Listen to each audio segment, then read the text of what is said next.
دلجویی و دلداری در آمد یار پنهانک. شب آمد چون مه تابان شه خونخوار پنهانک. دهان بر می نهاد او دست یعنی دم مزن خاموش، و می فرمود چشم او درآ در کار پنهانک. چو کرد آن لطف او مستم در گلزار بشکستم، همی دزدیدم آن گلها از آن گلزار پنهانک. بدو گفتم که ای دلبر چه مکرانگیز و عیاری، برانگیزان یکی مکری خوش ای عیار پنهانک.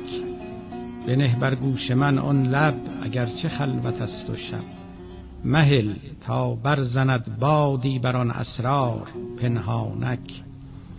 از آن اسرار عاشق کش مشو امشب مها خاموش، نوای چنگ عشرت را بجنبان تار پنهانک.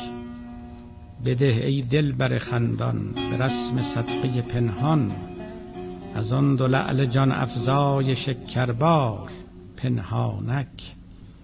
که غمازان همه مستند اندر خواب گفتاری، ولیکن هست از این مستان یکی هوشیار پنهانک. مکن ای شمس تبریزی چنین تندی چنین تیزی، کجا یابم تو را ای شاه دیگر بار پنهانک.